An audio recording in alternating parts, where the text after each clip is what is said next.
आपको जनता से क्या चाहिए? जनता से वही चाहिए जो आप ऑलरेडी दे रहे हैं, अपना सपोर्ट, राइट, अपना व्यू, राइट, अपना चैनल। आजकल दिक्कत ही है, सारा कुछ तो मीडिया कंट्रोल्ड है, राइट। तो लोगों तक पहुंचाना न्यूज, सही चीज, ये बड़ी बात है। आप जो रिसर्च है आपका, ये आपने ही किया है या इसके अलावा कोई और डिपार्टमेंट भी इस पे कोई? नहीं, इसमें हाँ, जो रिसर्च है कि tailors are the healthiest profession. Tailor जो होते हैं वो, उनको डायबिटीज नहीं होती। ये रिसर्च मेरा खुद का है। ये research institute of complementary health sciences, Vietnam and Indo Vietnam medical board, जो हमारा ऑर्गेनाइजेशन है इंडिया, इन दोनों के कोलैबोरेशन हमने किया, जो कि हो चिन मिन में 6 जनवरी को हमने रिलीज किया। और 23 जनवरी आज के दिन हमने आप सबके बीच में इस किताब के माध्यम से इसको रिलीज किया। सर, टाइप 1 टाइप 2 डायबिटीज भी होती है, आनुवंशिक भी कहा जाता है कि जो परिवार से आती है, उसके लिए क्या उसके लिए भी 1 लाख रुपए का नाम रखेंगे आप? हाँ, देखिए, पहली बात तो अभी तक हमने अपने नॉलेज में कोई टेलर टाइप 1 हो या टाइप 2 ने देखा नहीं, लेकिन फिर भी जनरलाइज करने के लिए टाइप 1 और टाइप 2 हो, कोई भी टेलर ऐसा हो जो कि 5 साल से ज्यादा हो गए हो काम करते हुए, रोज कम से कम 5 घंटे काम करते हो, फिर भी डायबिटीज है, चाहे टाइप 1 और टाइप 2 हो, हम वो चैलेंज के दायरे में आएंगे। ये भी एक बात। और दूसरी बात ये है कि जो आपने बोला कि ये जेनेटिक है, ऐसा भी आपने बीच में अभी बोला। टाइप 1 जेनेटिक हम बोल देते हैं, जबकि वो जेनेटिक होता नहीं है। जब भी हम बोलेंगे जेनेटिक तो सबका मुंह बंद हो जाएगा, और मतलब ये हम बोलना चाह रहे हैं कि इसके दोषी से माँ बाप हैं, ऐसा बोलना चाह रहे हैं। जबकि हमारा जो एक्सपीरियंस है वो ऐसा नहीं है। कई सारे छोटे बच्चे होते हैं जिनको टीका लगाने के बाद ही उनका ब्लड शुगर शूट अप कर जाता है, या फीवर में पैरासिटामोल देने के बाद उनका ब्लड शुगर अनकंट्रोल होता है, फिर दोबारा कंट्रोल में आता ही नहीं है। तो उस बात को छुपाने के लिए बता दो कि जेनेटिक है और पीछे छुड़ा लो, राइट। तो वो एक है। और लेकिन ऐसे बच्चे जब हमारे पास आते हैं, जो लोग 1 साल के अंदर आ जाते हैं डायग्नोस होने के, तो उनका जो ब्लड शुगर है नॉर्मलाइज किया जा सकता है, और करते हैं हमारे हॉस्पिटल्स में। और उसमें भी इसी तरह के टेक्निक्स हम यूज करते हैं, और it is possible to reverse even type 1। Open challenge कह रहे हैं आप, किसी भी तरह की डायबिटीज जो ओपन चैलेंज की बात कर रहे हैं आप? किसी भी तरह की डायबिटीज टेलर के अंदर, बाकी लोगों में नहीं। टेलर ऐसा पकड़ो, ऐसा टेलर अपने साथ लाओ जिनको डायबिटीज है, राइट। और उसको उन वीडियो को आप हमारे विश्वरूप.com/हेल्थ में जाके अपलोड कर दो। तो इतना ही करना है आपको, 1 लाख रुपए जीत जाएंगे। कितनी अच्छी बात है। होगा क्या कि सब लोग, मैं ऐसा उम्मीद करता हूँ कि ऐसे टेलर ढूंढेंगे, और जब नहीं मिलेगा तो एक चीज मिलेगी, नॉलेज, एक आइडिया तो मिलेगा, अरे ये भी हो सकता है, आंखें खुलेंगी, अरे ये हो सकता है, तब भरोसा होगा। और भरोसा जब होगा तब ढूंढेंगे कि हम भी कैसे काफ मसल को यूज करें, हम भी कैसे अपने आप को बचाएं। ये सारे थॉट प्रोसेस एक के बाद एक आएंगे। तो बेसिक मकसद मेरा ये है, इसीलिए मैं चैलेंज दे रहा हूँ, बिकॉज मुझे पता है कि आप जो सही मायने में टेलर्स हैं, जो टेलरिंग काम करते हैं मैनुअल, उससे आपको नहीं मिलेगा कोई tailor with diabetes. By the way, ऐसे सैंडल के बारे में सर बताइए, एडजस्टेबल आपने 0 वोल्ट, ये हमने अभी प्रेस कॉन्फ्रेंस किया था कुछ समय पहले, कि जब आप धरती से जुड़े रहते हैं, धरती को कनेक्ट करते हैं, धरती को छूते हैं, तो धरती से इलेक्ट्रॉन, जो लोग फिजिक्स के स्टूडेंट हैं या इलेक्ट्रिकल के स्टूडेंट, इलेक्ट्रॉन लिटरली बॉडी में आता है, जो कि आप वोल्ट मीटर जो घर में मिलता है उससे मेजर कर सकते हैं। आपका बॉडी का वोल्टेज 0 हो जाता है। आपका बॉडी का वोल्टेज 0 होते ही आपकी इम्यूनिटी बढ़ने लगती है। तो मैं ये बोलना चाहता हूँ कि उस 0 वोल्ट से कि आप सबको धरती से जुड़े रहना है। टेलर के अलावा एक और तरह के लोग होते हैं, जैसे मान लो जो किसान होते हैं, या फिर जो बैगर होते हैं, राइट, जो धरती, या जानवर होते हैं जो धरती से जुड़े रहते हैं, राइट, जो मिट्टी, हम सब जूते पहनते हैं हमेशा, राइट, धरती से पता नहीं कब हम कभी टच किया होगा। तो हमारे बॉडी में इलेक्ट्रॉन डिफिशिएंसी बढ़ती जाती है। अनफॉर्चुनेटली इलेक्ट्रॉन डिफिशिएंसी को कोई फल या कोई सब्जी या कोई दुनिया की मेडिसिन नहीं ठीक कर सकती।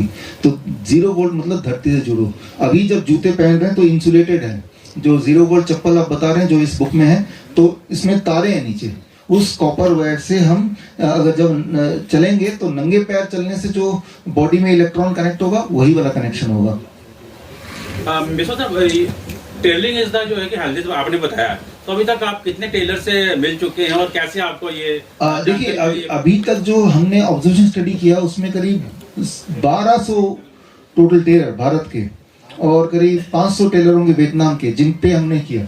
ये वही एक बात, लेकिन वो रैंडम, कोई कुछ दिल्ली के हैं, कुछ फरीदाबाद के हैं, अलग अलग शहरों के। लेकिन हमने फिर एक शहर चुना मेरठ, उसका एक इलाका चुना कुर्तीनगर हब है टेलरिंग का। हमने ये डिसाइड किया कि एक ही जगह के सारे टेलर ले लेते हैं, तब देखते तो टोटल 250 टेलर मिले हमें। तो उन 250 टेलर पे बेस करके हमने ऑब्जर्वेशन स्टडी बनाया है, जो कि इस बुक में डला हुआ है। डॉक्टर साहब एक मैगजीन के मैं राजीव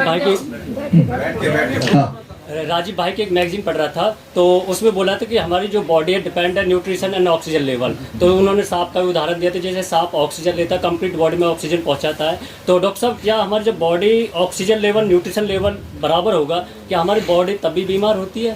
हाँ, बीमार तब भी होगी। मान लो ऑक्सीजन न्यूट्रिशन सब ठीक ठाक है तो उसके बावजूद बीमार होगी, बिकॉज बॉडी कई सारी चीजों पे डिपेंडेंट है। जैसे मैंने बताया बॉडी इलेक्ट्रॉन पे भी डिपेंडेंट, जो धरती ही डोनेट करती है।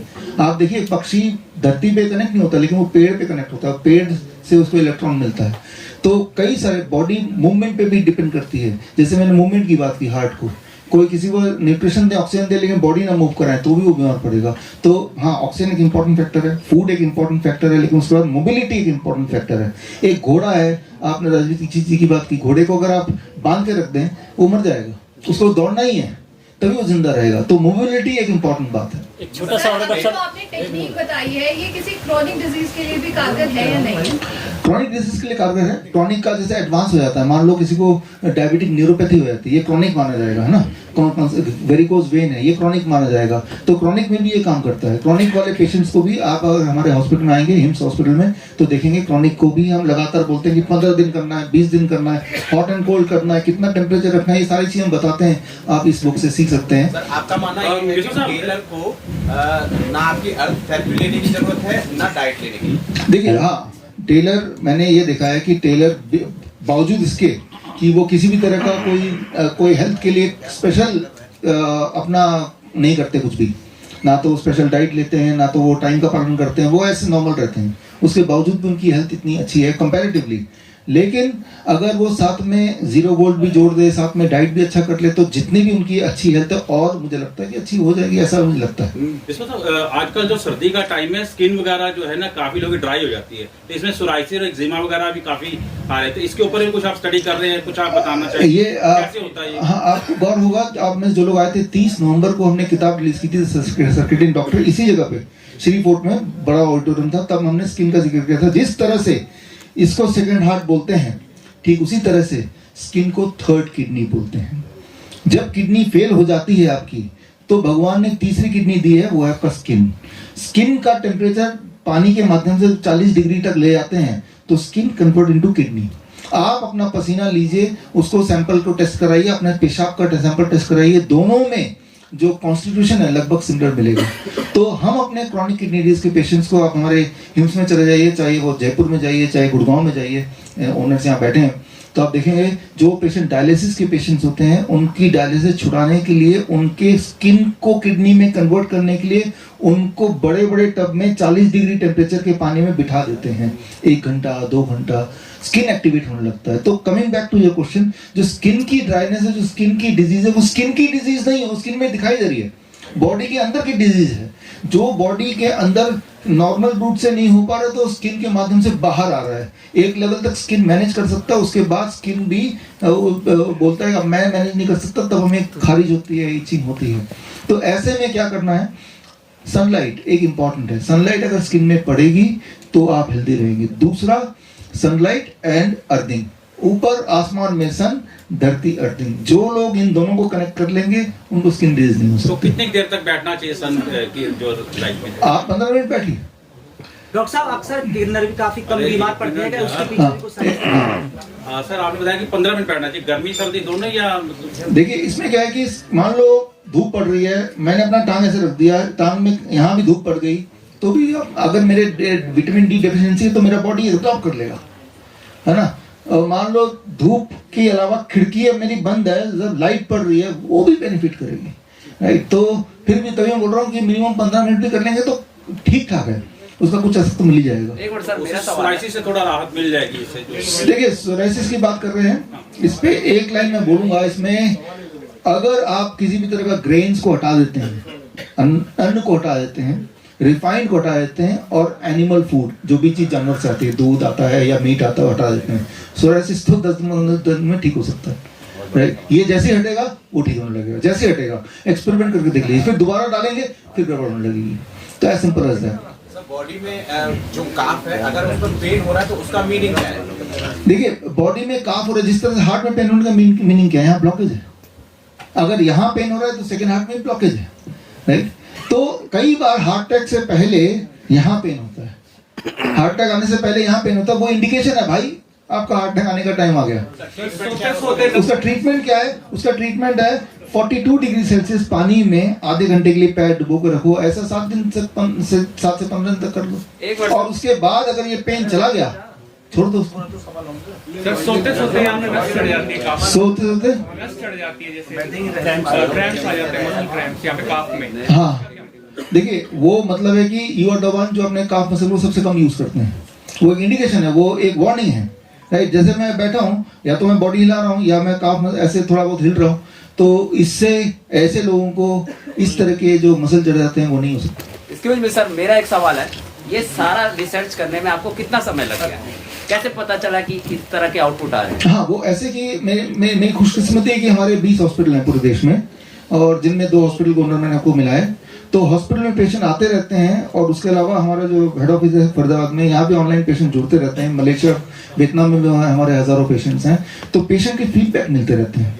तो लगभग मुझे टोटल हो गए 15 साल, राइट। 15 साल से हम डेटा इकट्ठे करते जा रहे हैं। उन डेटा का जो रिजल्ट होता है वो हर 2 महीने 3 महीने में एक किताब के माध्यम से मैं रिलीज करता जाता हूँ, ताकि पब्लिक तक पहुंचे, पब्लिक हमारे या हमारे हॉस्पिटल के बिना ही इनको यूज कर पाए। अभी तक 30 किताबें हम रिलीज कर चुके हैं इस किताब को मिला के। पिछला किताब 30 नवंबर को रिलीज किया था, राजीव दीक्षित जयंती वाले दिन, यहीं पे इससे बड़ा वाले हॉल में। सर एग्जाम्पल के तौर पर जो मोतियाबिंद की शिकायत लोगों में बहुत ज्यादा देखी जाती है, उसका क्या इलाज है? देखिए, मोतियाबिंद है, कैटरैक्ट है या ग्लूकोमा है या आंखों की कोई और दिक्कत है, इसका इलाज तो बड़ा सिंपल है। हमारे पेशेंट जब DIP डाइट पे रहते हैं, जो कि आज का टॉपिक नहीं है, तो 3 महीने में वो DIP डाइट पे तो अपने डायबिटीज के लिए रह रहे हैं, लेकिन 3 महीने में उनके चश्मे भी उतरने लगते हैं, उनका कैटरैक्ट ठीक होने लगता है, उनका ग्लूकोमा ठीक होने लगता है। DIP डाइट में रहने से आपके जैसे जैसे ब्लड शुगर कंट्रोल होगा तो कैटरैक्ट और ग्लूकोमा अपने आप ठीक होने लगता है। 3 months on DIP diet. DIP diet जिनको नहीं पता, सिर्फ आप गूगल करेंगे तो आपको मिल ही जाएगा। डॉक्टर साहब, आपने फेंटिंग का बताया, तो जैसे एक बीमारी जो अमूमन है मिर्गी की बीमारी, किसी मिर्गी की बीमारी से कोई गिर जाता है जब, मिर्गी की बीमारी एक अलग कारण से होता है। जैसे फेंटिंग है, फेंटिंग मैंने बोला कि वो सभी को हो सकता है, हर तीसरे को होता है, इसका मतलब हर तीसरा इंसान बीमार ऐसा नहीं है। फेंटिंग तब होती है जिसको फेंट नहीं हुआ हो। मान लो आप में से कोई ऐसा है जिसको फेंट नहीं हुआ कभी ना कभी, राइट, तो आप फेंट होना चाहते हैं तो ऐसे खड़े होकर देखिए थोड़ी देर तक बिना हिले, आपको एहसास हो जाएगा फेंटिंग क्या होता है। तो फेंटिंग होना एक अलग बात है, वो किसी को भी हो सकता है पर्टिकुलर सिचुएशन में। जिस तरह से हम अगर गिरेंगे तो चोट लगेगी, इसका मतलब नहीं कि बीमार है, ठीक उस तरह से एक पर्टिकुलर पोस्चर में हम फेंट हो ही सकते हैं। ये तो भी एक बात। अब आते हैं आपके, राइट, कि फेंट मिर्गी एक बीमारी है, सीजर एक डिजीज है। उस डिजीज का कारण क्या है? उसको जब हमारा ब्रेन की सिग्नलिंग स्विच ऑफ हो जाती है तब इंसान गिर जाएगा और फिर उसके हाथ पैर कांपने लग जाएंगे, मिर्गी। लेकिन वो ब्रेन स्विच ऑफ क्यों होता है? उसके कुछ कारण हैं। 2 चीज से स्विच ऑफ होता है, अनाज से, अन्न से, और दूसरा जो स्विच ऑफ होता है वो है एनिमल प्रोडक्ट से। अगर किसी भी मिर्गी वाले पेशेंट से ये दोनों हटा लो खाने से, वो मिर्गी का स्विच ऑन ही नहीं होगा। मान लो या बल्ब है लेकिन आपने स्विच को ऑन नहीं किया तो बल्ब ऑन नहीं हो सकता, राइट। तो मिर्गी का स्विच ऑन कहां से होता है? मिर्गी का स्विच ऑन होता है सिर्फ एक चीज से, अन्न और फूड से। फूड में 2 चीजें हैं, अन्न और दूसरी चीज है any animal food. Animal food मतलब चाहे वो नॉन वेजिटेरियन हो चाहे डेयरी प्रोडक्ट्स हो। अब आप बोलेंगे तो इसका मतलब तो वो अनाज कुछ खा ही नहीं सकता, चावल ना मिलेट्स ना रोटी। Definitely yes. तो क्या उसके बिना कैसे रहेगा?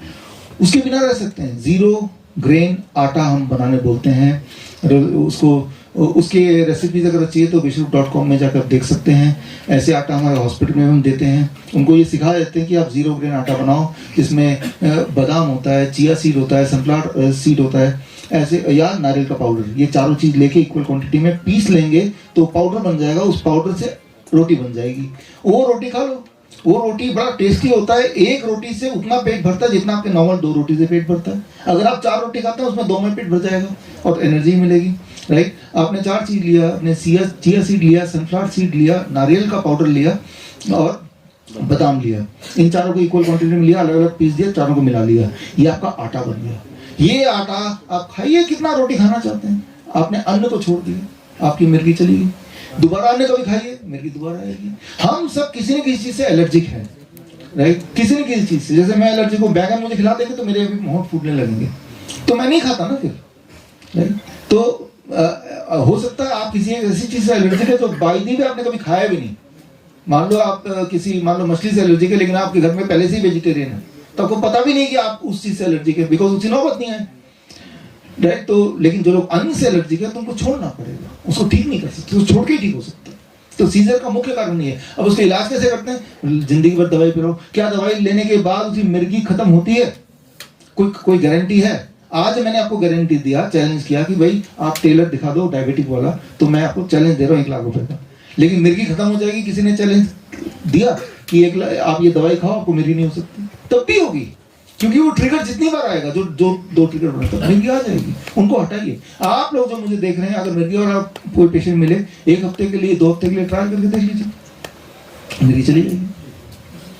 सर हार्ट अटैक काफी लोगों को देखा जा रहा है, जो 5 साल की बच्ची को भी हार्ट अटैक हो, इसके सिम्टम्स क्या है, कैसे पता चलेगा? पहले बड़े लोगों को, 5-5 साल के बच्चों को हार्ट अटैक। देखिए सिम्टम कैसे पता चलेगा? एक तो जिनको एंजाइना होता है, जिनको दर्द रहता है, उनको हार्ट अटैक नहीं होने वाला, राइट। तो उनको तकलीफ होती है, लेकिन हार्ट अटैक में कन्वर्ट नहीं होने वाला।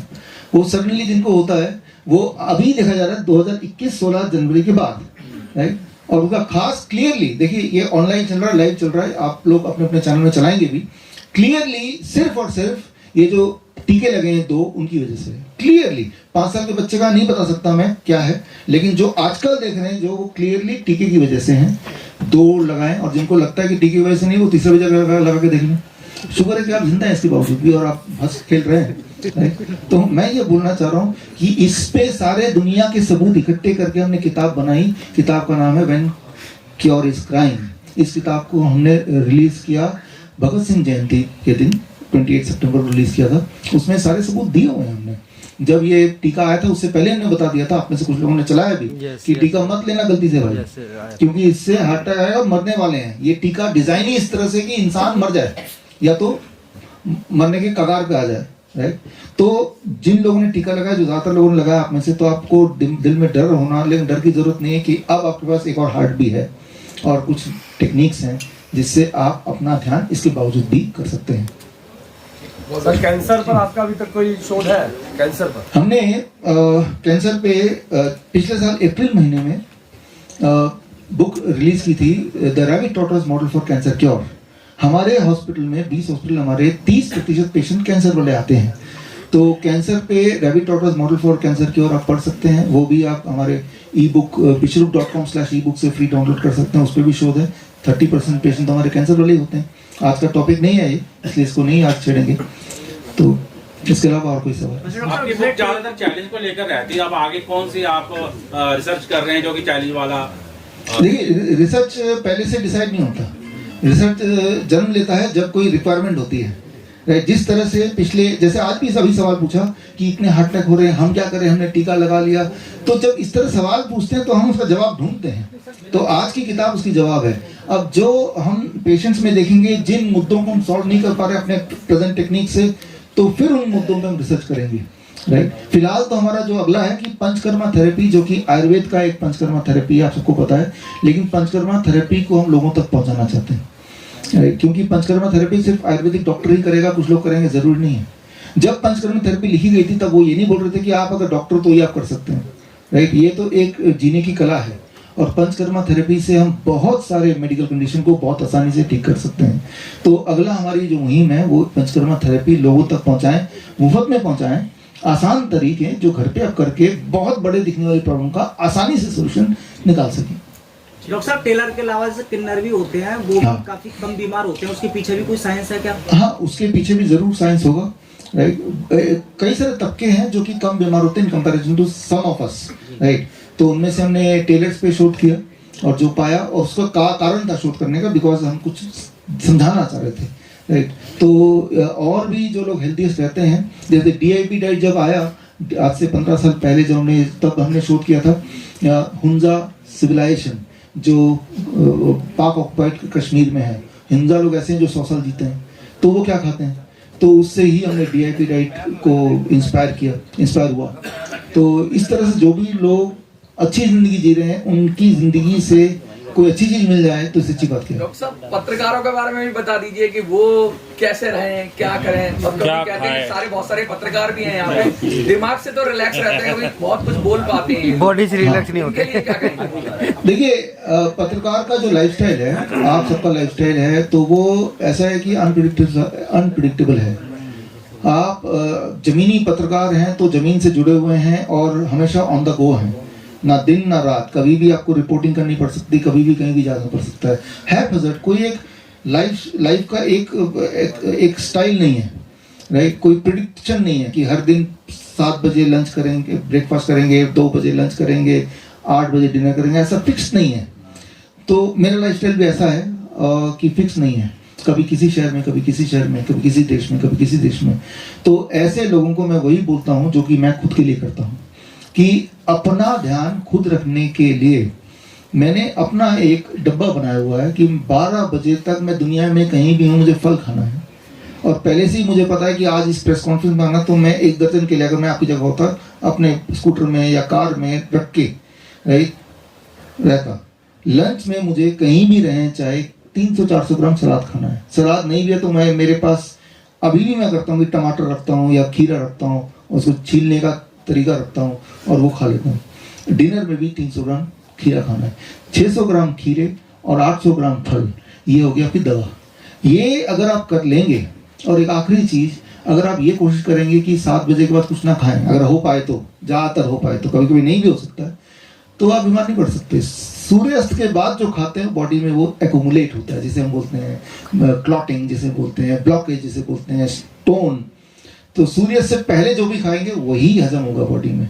तो ये 2-3 बातें हैं जो आपके लाइफस्टाइल में फिट हो सकती हैं, जो कि मैंने किया है। हालांकि मेरा लाइफस्टाइल आपके लाइफस्टाइल से काफ़ी मिलता जुलता है। हालांकि अभी भी मूवमेंट में रहता हूँ मैं।